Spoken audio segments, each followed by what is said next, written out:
Imagine a moment so raw, so earth-shattering, that it stops time itself. Picture a man, a titan of industry, standing in a sterile adoption agency, his tailored suit a stark contrast to the fluorescent lights buzzing above. His name is Michael Langston, a 42-year-old CEO whose life is measured in stock prices and boardroom victories. But today, he's not here for power. He's here to adopt a little boy, a 6-year-old named Ethan, whose file promises a fresh start. Michael's hands tremble as he signs the papers, his heart heavy with a grief he's never shared. His wife, Emily, died 3 years ago, and this boy, this stranger, is his chance to fill the void she left behind. The room is quiet, the social worker's voice a distant hum, until Ethan is brought in. The boy is small, his clothes too big, his dark hair falling into his eyes. He doesn't smile, doesn't speak, just clutches a worn stuffed bear. Michael kneels, offering a hesitant smile, ready to say something kind, something fatherly. But then Ethan looks up, and the world collapses. Those eyes, deep, hazel, flecked with gold, are Emily's eyes, staring back from a face that shouldn't know her. Michael's breath catches, his vision blurs, and the room spins. "It's not possible," he whispers, his voice breaking. The social worker frowns, but Michael can't hear her. He's drowning in a memory, in a love he buried, in a truth he never imagined. How can this boy, this child he's never met, carry the gaze of the woman he lost? What secret has been hiding in the shadows of his life? The adoption agency fades, and Michael's mind reels, pulling him back to this morning, just hours ago, when he stood in his penthouse, staring at a photograph of Emily. Her smile, frozen in time, had been his anchor through the sleepless nights since her death. He'd built an empire, but without her, it was nothing. The decision to adopt wasn't impulsive, it was a lifeline, a way to honor her dream of a family they never had. Emily had been the one who wanted children, who'd painted a nursery in their old house, only for fate to steal her before they could try. Cancer, merciless and swift, took her in 6 months. Michael had thrown himself into work, into control, into anything that kept the pain at bay. But last month, scrolling through adoption profiles, he'd seen Ethan's picture. Something about the boy's quiet demeanor, his solitude, felt like a mirror. Michael didn't believe in fate, not anymore, but he'd felt a pull, a whisper of Emily's voice saying, "This is the one." Now, standing before Ethan, those eyes unravel everything. They're not just similar, they're hers, down to the way they catch the light, the way they seem to see through him. His hands shake as he reaches for the boy, but Ethan steps back, clutching his bear tighter. "I'm not your son," the boy says, his voice small but firm, and Michael's heart cracks. The social worker clears her throat, breaking the spell. "Mr. Langston, are you all right?" she asks, her tone professional but edged with concern. Michael nods, though he's anything but. He forces a smile, signs the final papers, and takes Ethan's hand, leading him to the car. The boy is silent, his gaze fixed on the window as the city blurs past. Michael's mind races, questions piling like storm clouds. Emily couldn't have had a child, she'd never been pregnant, never mentioned another life. They'd been together for 10 years, married for 7, and he'd known every corner of her heart. Or had he? Doubt creeps in, sharp and cold. There was a year, early in their relationship, when they'd been apart, a breakup fueled by his ambition and her wanderlust. She'd gone to Europe, sent him postcards with cryptic messages about freedom and stars. When they reconciled, she'd seemed different, quieter, but he'd chalked it up to time. Could she have hidden something so monumental? The thought feels like a betrayal, but those eyes, Ethan's eyes, demand answers. As they pull into the driveway of Michael's sleek, modern home, Ethan finally speaks. "Why me?" he asks, his voice barely audible. Michael turns, caught off guard. "What do you mean?" Ethan's fingers tighten around the bear. "You're rich. You could pick any kid. Why'd you pick me?" The question is a knife, slicing through Michael's carefully built walls. He wants to say something profound, something about destiny or love, but all he manages is, "I just knew you were special." Ethan doesn't respond, just climbs out of the car, his small frame swallowed by the grandeur of the house. Michael follows, his chest tight, the photograph of Emily burning in his mind. He needs to know who this boy is, where he came from, why his eyes carry a ghost. But for now, he's a father, or at least, he's trying to be. He shows Ethan to his room, a space filled with toys and books, but the boy only sits on the bed, staring at the floor. "Do you like it?" Michael asks, desperate for a connection. Ethan shrugs, then whispers, "My mom used to sing to me." The word "mom" lands like a stone. "Who was she?" Michael asks, his voice too sharp. Ethan flinches, and Michael curses himself. "Never mind," he says quickly. "Get some rest." That night, Michael can't sleep. He paces his study, the city skyline glittering beyond the glass. Ethan's file lies open on his desk, sparse and unhelpful, born 6 years ago, mother deceased, no father listed. The foster system had cycled him through homes, each one a dead end. Michael's fingers hover over his phone, tempted to call his private investigator, but he hesitates. What is he even looking for? Proof that Emily had a child? Proof that she didn't? The locket on his desk catches his eye, a silver heart Emily always wore, engraved with a single word, always. He'd found it in her things after she died, empty, no photo inside. Now, it feels like a clue, a piece of a puzzle he didn't know existed. He opens it again, as if expecting answers, but there's nothing. Just the weight of her absence, and now, the weight of Ethan's presence. The next morning, Ethan is quiet at breakfast, picking at his pancakes. Michael tries to engage him, asking about school, about his bear, but the boy's answers are short, his eyes guarded. Finally, Ethan sets his fork down and looks at Michael, those hazel eyes piercing. "Do you know my mom?" he asks. The question is a thunderbolt, and Michael's fork clatters to the plate. "Why would you ask that?" he says, too quickly. Ethan shrugs, but there's a flicker of something, hope, maybe, or fear. "You looked at me funny yesterday. Like you knew something." Michael's pulse races. He wants to press, to demand answers, but Ethan's already shutting down, his small hands clutching the bear. "Forget it," the boy mutters, and Michael lets it go, though every instinct screams to dig deeper. As the days pass, Ethan settles in, but the tension between them grows.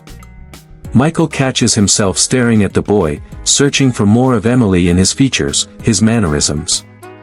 The way Ethan tilts his head when he's thinking, the way he hums softly when he's nervous, it's her, it's all her. But how? The question gnaws at him, a splinter in his mind. He starts digging, quietly, calling the agency for more records, hiring his investigator to trace Ethan's mother. He tells himself it's for Ethan's sake, to give the boy closure, but deep down, he knows it's for himself. He needs to understand why Emily's eyes are looking back at him, why his life feels like a lie.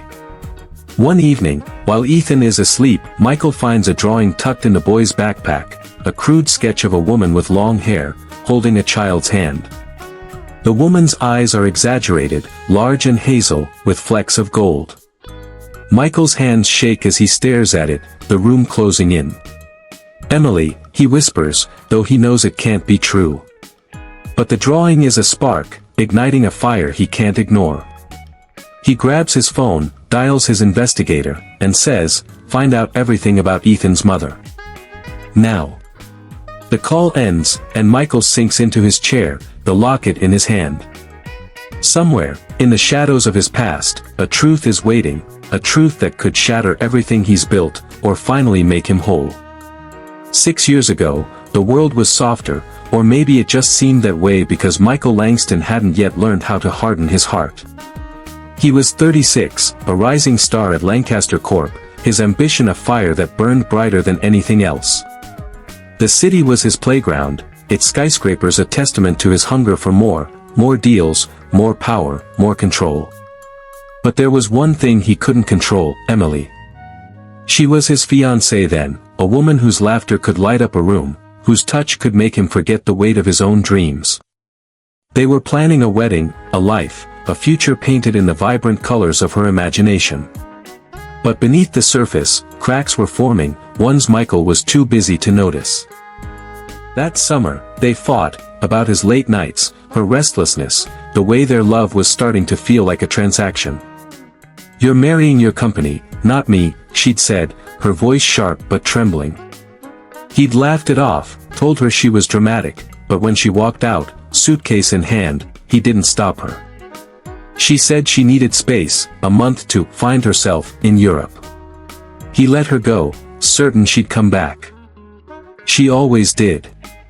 The city felt emptier without her, though Michael would never admit it. He threw himself into work, closing deals, charming investors, pretending the silence in his apartment didn't sting. Emily sent postcards, brief, poetic notes about cobblestone streets and starry skies. "I'm learning to breathe again," one read, and he'd scoffed, tossing it into a drawer. But late at night, when the whiskey burned his throat, he'd reread them, her handwriting a lifeline he didn't deserve. He told himself it was temporary, that she'd return, that their love was stronger than a fleeting fight. And she did come back, 3 months later, quieter, her eyes carrying a shadow he couldn't name. They reconciled, planned the wedding, and he thought the worst was over. He didn't ask about Europe, didn't press her on the months apart. He was too afraid of what he might find. Now, 6 years later, as Michael sits in his study, Ethan's drawing clutched in his hand, those months haunt him. The boy's sketch of a woman with hazel eyes, Emily's eyes, has cracked open a door he'd kept locked. He thinks back to that summer, to the postcards, to the way Emily had changed.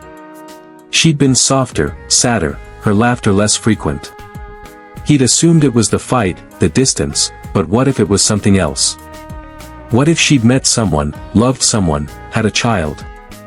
The thought is a blade, slicing through the life he thought he knew. He opens the drawer where he keeps her things, a scarf, a journal, the locket, and pulls out the postcards. They're faded now, the ink smudged, but he reads them again, searching for clues. One, postmarked from Paris, catches his eye: "I saw a boy today, playing in the park. His eyes were like yours, Michael.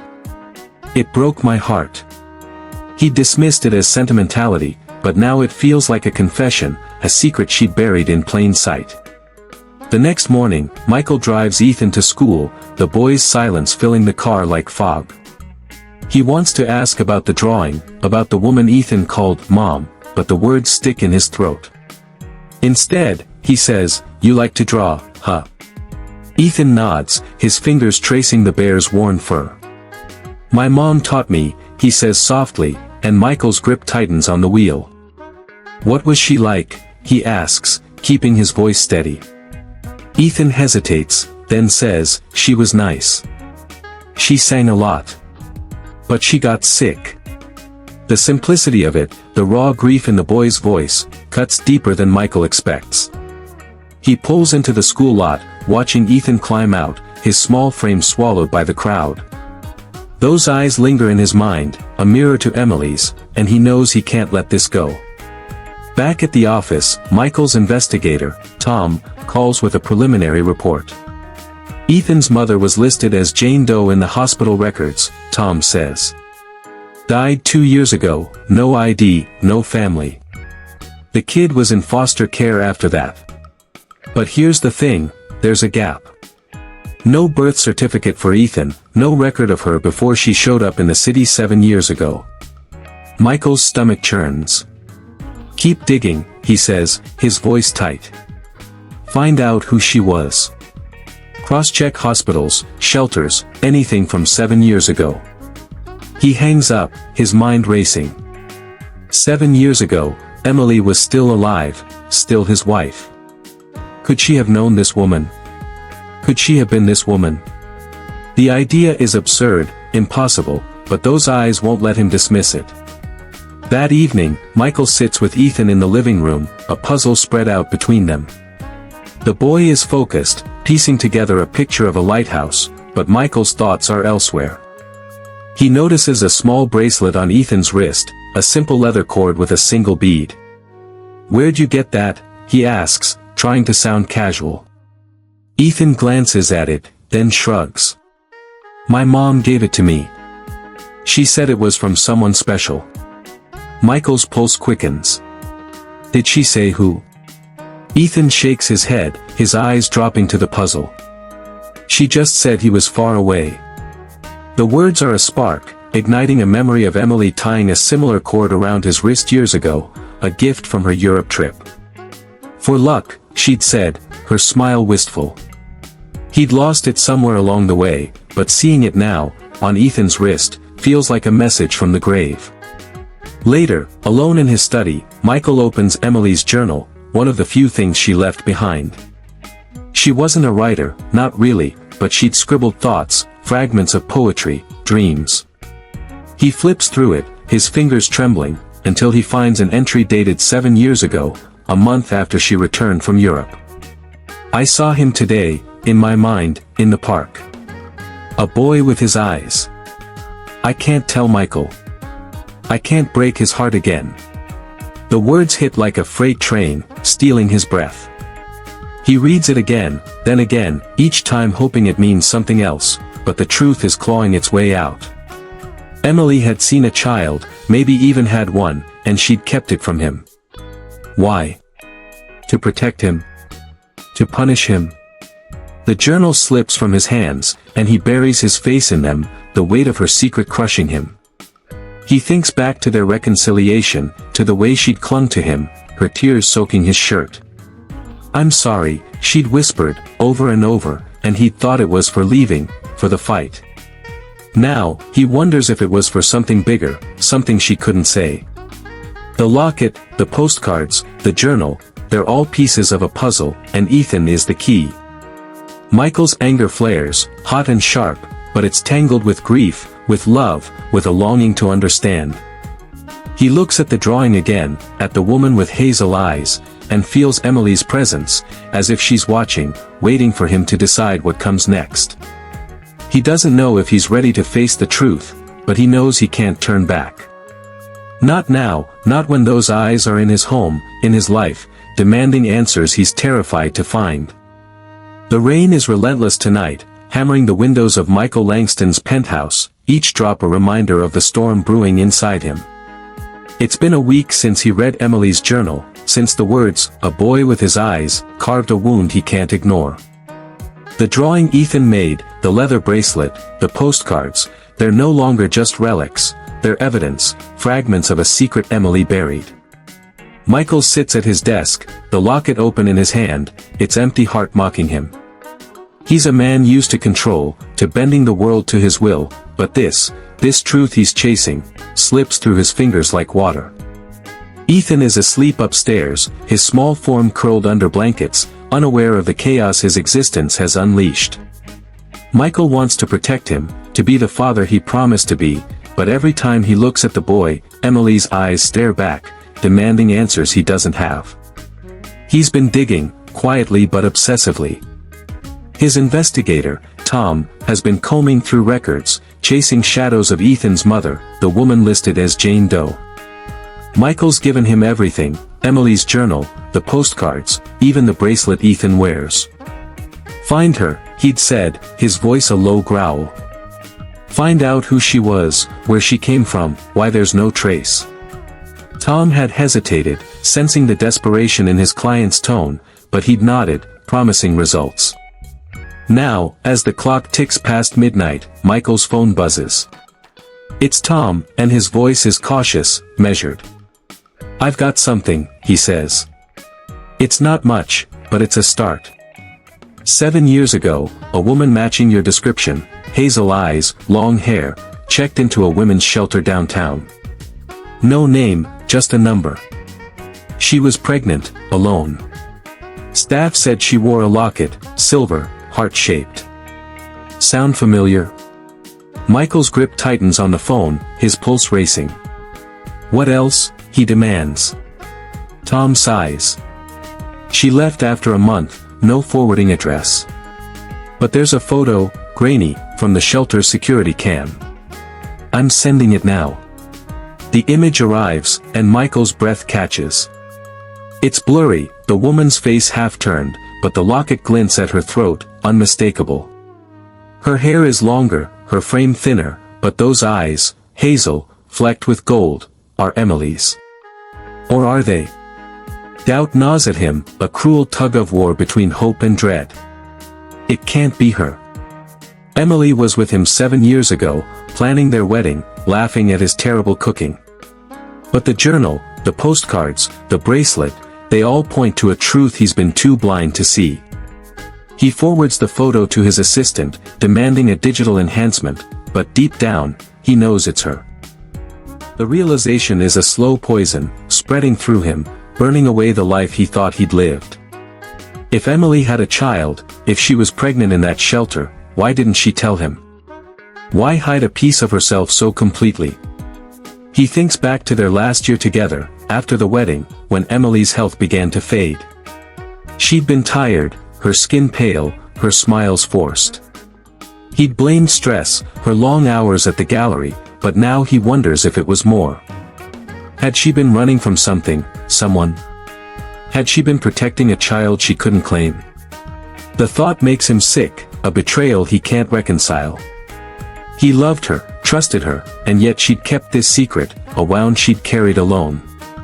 He slams the locket shut, the sound sharp in the quiet room, and stands, pacing like a caged animal. The rain outside mirrors his turmoil, a relentless drumbeat that drowns out reason. He needs to know more, needs to find the shelter, the staff, anyone who saw her. But first, he needs to face Ethan. The next morning, Michael drives Ethan to a park, hoping the open space will loosen the boy's guard. Ethan is quiet, kicking at pebbles, his bear tucked under one arm. Michael watches him, searching for more of Emily, her nose, her chin, anything to confirm or deny the impossible. "You said your mom sang to you," he says, keeping his tone light. "What songs?" Ethan glances up, wary, then shrugs. "Old ones.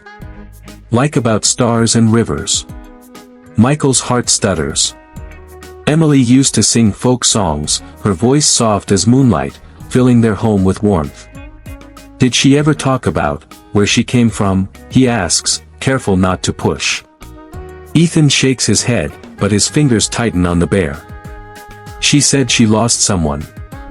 Someone who didn't want her anymore." The words are a punch, stealing Michael's breath. He kneels, meeting Ethan's gaze. "She loved you, didn't she?" Ethan nods, his eyes glistening. "Yeah. But she was sad a lot." Michael's mind races, piecing together fragments. Emily, sad, secretive, wearing a locket she never opened. A woman in a shelter, pregnant, alone.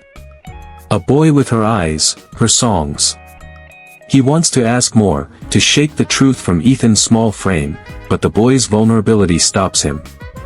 Instead, he takes Ethan's hand, leading him to a bench, and they sit in silence, the park alive with distant laughter. Michael's phone buzzes, a text from Tom, found a nurse from the shelter's clinic. She remembers the woman. Willing to talk. His pulse spikes, but he pockets the phone, focusing on Ethan. "You ever want to talk about her, I'm here," he says, his voice thick. Ethan doesn't respond, just leans against him, a small gesture that feels like trust. That evening, Michael meets the nurse in a quiet cafe, her face lined with years of hard work. She's hesitant, her hands wrapped around a coffee mug, but she talks. The woman was young, maybe 30, she says. Came in late, soaked from the rain. Wouldn't give her name, but she was polite, kept to herself. Said she was starting over, that she'd left someone behind. Michael shows her the enhanced photo, and the nurse nods. That's her. Those eyes, you don't forget eyes like that. His throat tightens. Was she pregnant? The nurse nods again. About 6 months along. She'd sing to her belly, old songs, like she was trying to keep the baby calm. Michael's hands clench under the table, his mind screaming. Did she say anything about the father? The nurse shakes her head. Only that he didn't know. She said it was better that way. The words are a hammer, shattering the last of Michael's denial. Emily was pregnant, alone, hiding from him. He thanks the nurse, his voice mechanical, and drives home, the city a blur. In his study, he opens the journal again, flipping to a later entry, one he'd overlooked. I can't go back. Not now. He deserves better than my mistakes. The words burn, a confession he can't unsee. Emily had chosen to leave, to protect him, or maybe to punish him. But why? What had he done to make her think he wouldn't want her, wouldn't want their child? The anger surges, hot and raw, but it's drowned by grief, by the image of her in that shelter, singing to a child she'd never see grow up. He looks at Ethan's drawing, still on his desk, and feels the weight of his own choices. He'd let her go that summer, too consumed by ambition to chase her. Now, Ethan is here, a living reminder of what he lost. Michael doesn't know if he can be a father, doesn't know if he can face the truth of Emily's life, but he knows he can't let Ethan slip away. The boy is his, in ways he's only beginning to understand, and he'll fight to keep him, to uncover the past, to make things right, even if it breaks him. The city is softer tonight, its edges blurred by a gentle mist that clings to the streets. Michael Langston stands at the edge of a small community center, his breath visible in the cool air, his heart a tangled knot of hope and fear.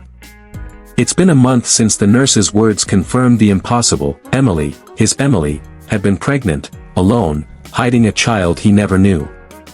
Ethan, the boy he adopted, is that child, carrying her eyes, her songs, her secrets.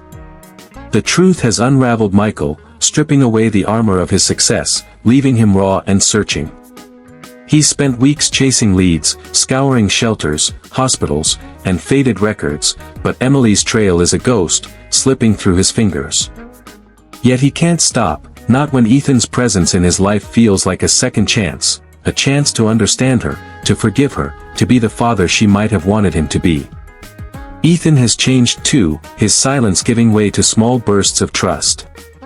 He laughs now, sometimes, when Michael tells bad jokes or builds lopsided forts in the living room. But those hazel eyes, flecked with gold, still carry a weight, a question Michael can't answer. Why did his mother leave him?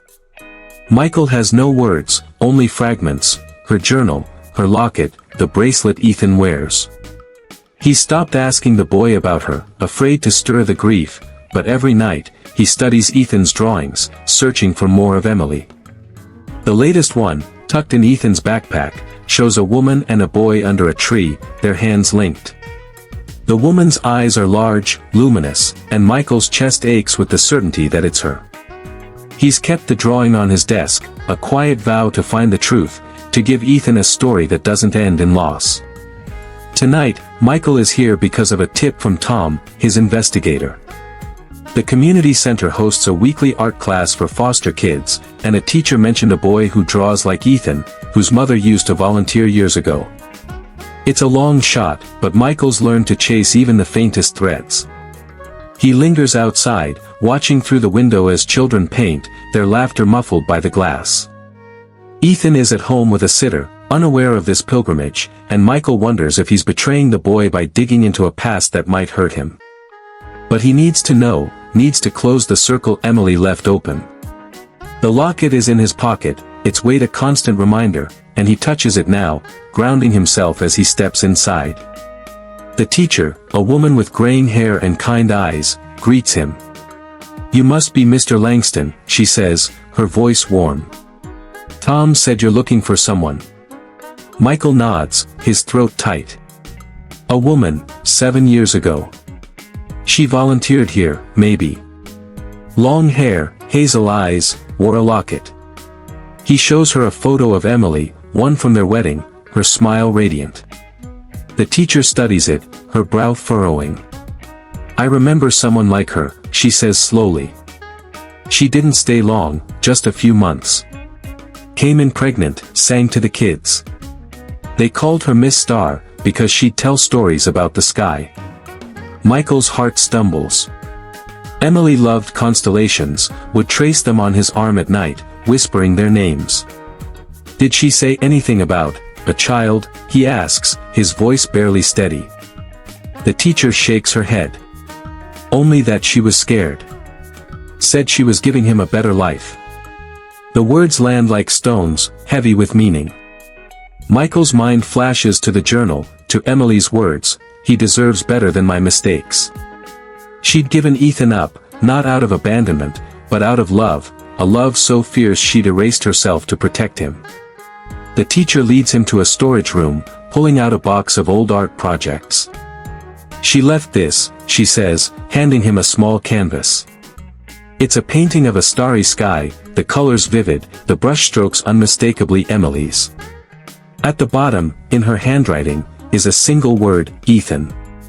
Michael's knees buckle, and he grips the table, the canvas trembling in his hands. It's her, undeniable now, and the weight of her sacrifice crashes over him.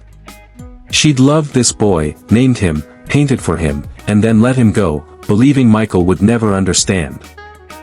He drives home in a daze, the canvas on the passenger seat, Emily's presence filling the car. Ethan is asleep when he arrives, his bear clutched tight, and Michael stands in the doorway, watching the boy's chest rise and fall. Those eyes, closed now, are hers, but they're his too, a bridge between the man he was and the father he's becoming. He thinks of the summer she left, the postcards, the silence she carried when she returned. She'd been pregnant, alone, and he'd been too consumed by his own world to see her pain. The guilt is a tide, pulling him under, but there's something else too, a flicker of gratitude, for the boy she left behind, for the chance to make it right. The next morning, Michael takes Ethan to the park, the canvas tucked under his arm. The boy is quiet, sensing something different in Michael's mood. They sit under a tree, the same kind Ethan drew, and Michael hands him the painting. This was your mom's, he says, his voice thick. Ethan's eyes widen, tracing the stars, the word Ethan, in her script. She made this for me, he whispers, and Michael nods, fighting tears. She loved you so much. She wanted you to have everything. Ethan's fingers tighten on the canvas, and for the first time, he cries, small sobs that break Michael's heart. He pulls the boy close, holding him as the tears come, a shared grief that feels like healing. Weeks later, Michael stands in the community center again, this time with Ethan at his side. They're here for the art class, but also for something more. Michael has started a fund in Emily's name, supporting foster kids with art supplies, music lessons, anything to honor her light. Ethan is painting now, his brush steady, his eyes bright with purpose. Michael watches, the locket in his pocket, no longer empty, he's placed a tiny photo of Ethan inside, a promise kept. The teacher approaches, smiling. He's got her talent, she says, and Michael nods, his throat tight. He's got her heart. As they leave, Ethan slips his hand into Michael's, the bracelet glinting on his wrist. Are you my dad now? He asks, his voice small but sure. Michael kneels, meeting those hazel eyes, and for the first time, he doesn't see just Emily, he sees Ethan, his son. Yeah, he says, his voice breaking. I am. Ethan smiles, a real one, and Michael feels the weight of the past lift, just a little. The city hums around them, alive with possibility, and as they walk home, the mist clears, revealing a sky full of stars. Emily is there, in Ethan's eyes, in the canvas, in the love they're building. Michael doesn't have all the answers, doesn't know why she hid the truth, but he knows this, he'll spend the rest of his life making sure Ethan knows he's enough. The locket, the painting, the postcards, they're not just relics anymore. They're a story, a circle closed, a family found in the ashes of what was lost.